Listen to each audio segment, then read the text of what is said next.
Hello and welcome to Big Picture Monday. My name is Cali Black, here with all the context you need to totally rock this week's Come Follow Me readings.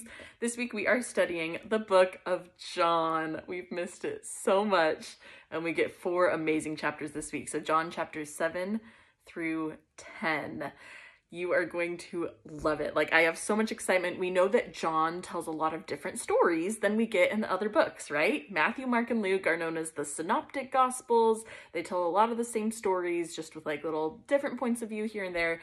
But John, for the most part, we're getting stories that are just completely different because he was writing to people who he assumed already knew the Matthew, Mark, and Luke stories. And so he's wanting to add on to that. He's wanting to add a believer's testimony and add, that perspective of the divinity of Jesus Christ. And we certainly are going to see that as we go through this week. Now, at the same time that you might be feeling excitement, like, yes, we finally get the book of John again. This is going to be great. You're also going to be a little frustrated this week. And like, seriously, seriously frustrated. And the frustration is going to come from reading about these Pharisees. Because what I think the book of John does far and above better than all the other books is try to capture this building animosity that the Pharisees had towards Jesus and where it came from. Sometimes in the other books, it's like, we're just reading about Jesus and then his crucifixion happens. And you're like, yeah, but then you're like, wait, what kind of climate and culture would have crucified Jesus after performing all this? And when you read the book of John, you're like, I understand. I see exactly. Because in these chapters this week, we're going to see so much of the Pharisees' reasoning and arguments and justification and all these things. And you're like, he is performing miracles. He's performing miracles and you are refusing to see it. To me, it's actually a great testimony of the fact that our belief in Jesus is a choice. It's a choice. And I know that's not always like the most popular thing to say, but at the end of the day, if we choose to believe, there's a mountain of evidence that we can then choose to believe in. And if we're choosing not to believe, we can always find evidence to support that as well. And certainly we're going to see the Pharisees' reasoning for this as well. We're also going to see just the themes of Jesus constantly extending grace and mercy and love and contrasting that with what the Pharisees constantly do. Okay, so look at that kind of pull between those two tensions there. This week, just to kind of focus your mind, there's 2 main stories that our reading focuses on. The first one is going to be in John chapter 8, and this is the story of the woman who was taken in adultery. That is in John chapter 8. And then the second one is the next chapter, John chapter 9. It's about a blind man that Jesus heals. And you might be thinking, hasn't he healed a lot of blind men at this part? At this point, he certainly has. But this story takes up an entire chapter, and it is so much more than just the healing of the blind man. It is fascinating to read. It is frustrating and also just like a beautiful, simple testimony. When you read John chapter 9, that's what has the blind man story in it.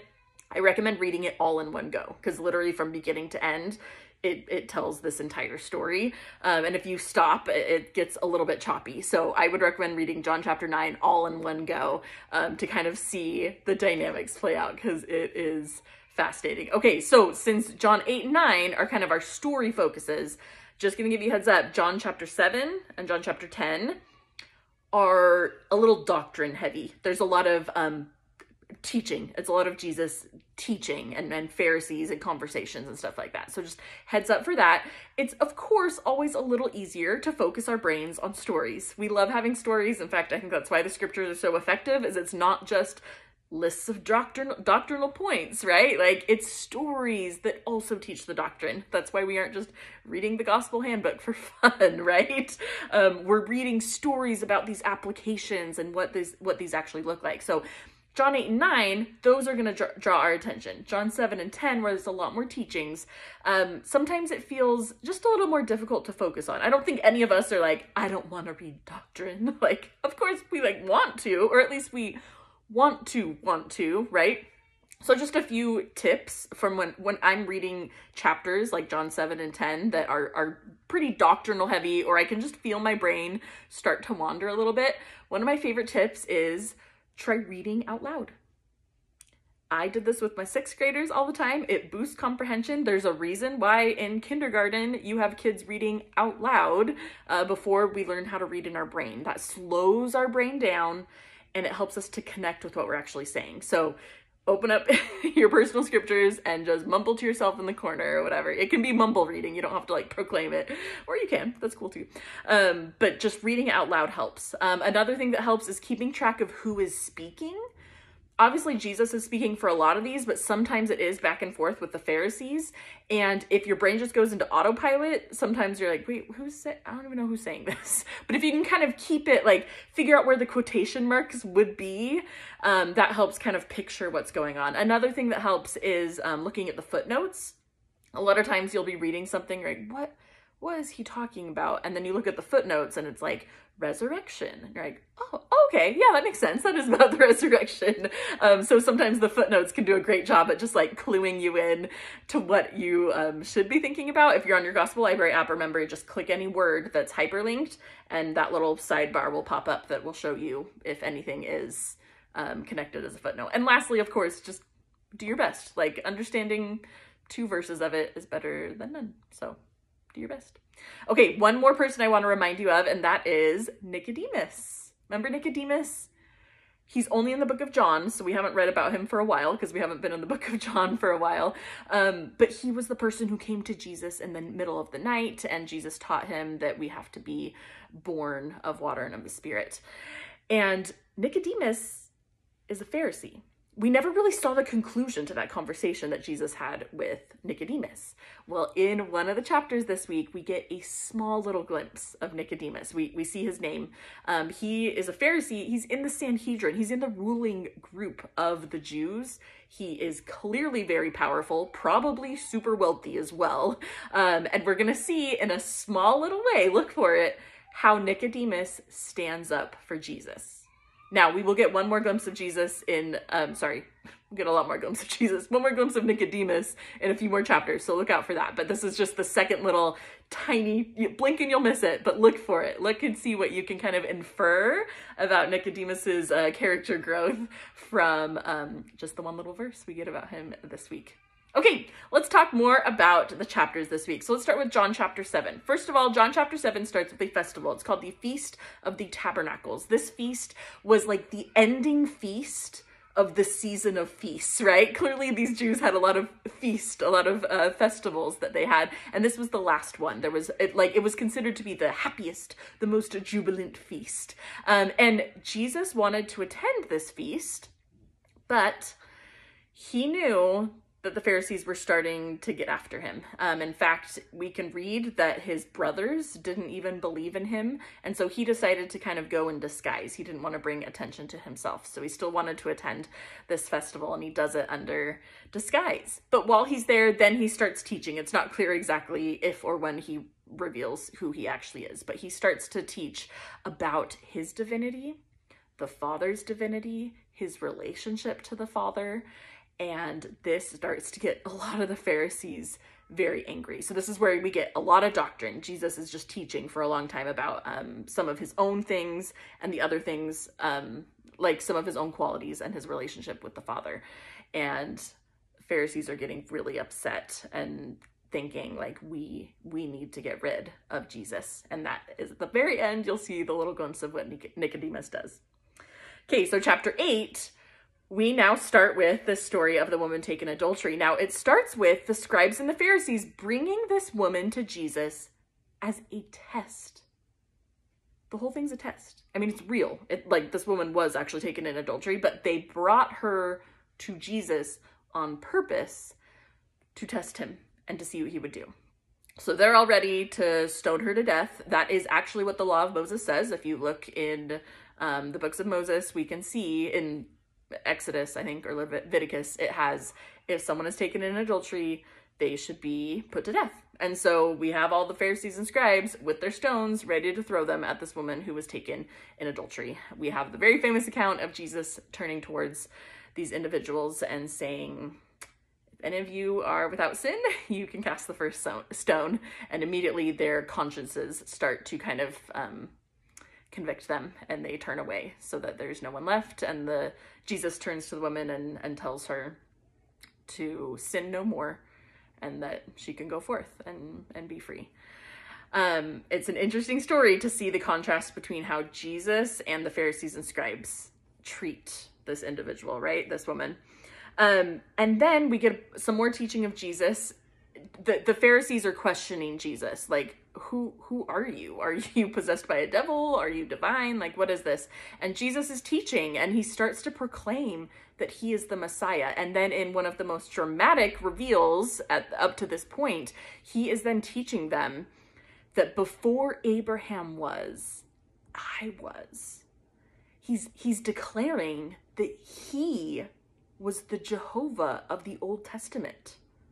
He was the God of the Old Testament. He is declaring that. And this sets the Pharisees off. They immediately are like, this is blasphemous.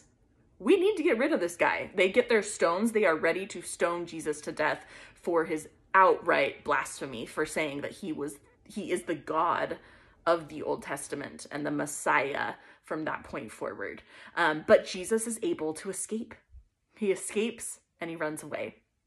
And that sets the stage now for chapter 9, which is one of my new favorite chapters. This is the one of Jesus healing the blind man. So we can see, like, tempers are escalating here. We have chapter 9. We have this account at the beginning of the disciples turning to Jesus and saying, hey, is this man blind because he sinned or because his parents sinned? And Jesus is like, neither of those. It's so that I can perform a miracle. So Jesus heals the blind man. And this is just the beginning. Just the beginning. So Jesus heals the blind man. This blind man goes on, a former blind man now. And the Pharisees and the other people are looking at him and they're like, wait, isn't that the guy who used to be blind? And now he can see? Like, what is going on? So they question him, what happened? And eventually it comes out that it was Jesus. It was Jesus. And, of course, it's also the Sabbath. I love how Jesus teaches. He knows the weak points and what lessons we need to learn over and over. And he knows what the Pharisees needed to learn over and over. It's okay to heal on the Sabbath. That's what they needed to learn. Anyway, so it's the Sabbath. Plus, Jesus just healed someone. And they keep questioning this man, like, what happened? What happened? And finally, this man really is not, like, forthright with what happened, because I think he knows, like, I don't want to be public with this. But eventually he's like, you know what? Listen, I was blind, and now I see. That's it. It's like a trial almost. They even bring in his parents, and they're like, what happened? And he's like, the parents are like, he's an adult. He can speak for himself. But it's also clear they're trying to, like, distance themselves. They don't want to get caught up in whatever the Pharisees are trying to do. And eventually, these Pharisees kick this man out of their synagogue. He is exiled out of their synagogue, not able to come back. And as he's walking away, guess who finds him? Jesus. Jesus finds the man and says, follow me, come be a disciple. And this man becomes a disciple of Jesus Christ. I love chapter 9 now. It's one of my favorites. Okay, lastly, let's finish up with John chapter 10. This starts with Jesus giving the parable of how he's the good shepherd and how the sheep know his voice. And this is where he mentions that other sheep I have that are not of this fold. This is what he quotes in 3 Nephi chapter 15. When he says, you guys are the other sheep I was talking about. So this is the original quote when he talks about there are other sheep that he needs to go minister to. We have the Feast of the Dedication that's mentioned. This is a feast with lots of lights and palm fronds. And Jesus talks about he will lay down his life and he will pick up his life again. He again then teaches about his divine identity, that he is the Messiah and his relationship with God the Father. And they are ready to stone him again. And again, Jesus escapes. Okay, you guys, such good chapters this week. We can feel that tension building between the Pharisees and Jesus. And we can also see like why the Pharisees felt justified in what they started to do towards Jesus. He was breaking every rule that they had. And that's what they kept clinging to, was the rules, right? All right, I think for my focus question, in John chapter 8, verse 32, we get the phrase, the truth shall set you free. This is a very popular phrase. In fact, a lot of people I think might be like, what? That's in the Bible? It is. And so I want to reflect on this week, how does knowing the truth, gospel truths, doctrinal truths, set me free? Meaning, give me more freedom in my life. there's a lot to think about on that one. Okay, have a great week this week in the book of John, and happy studying.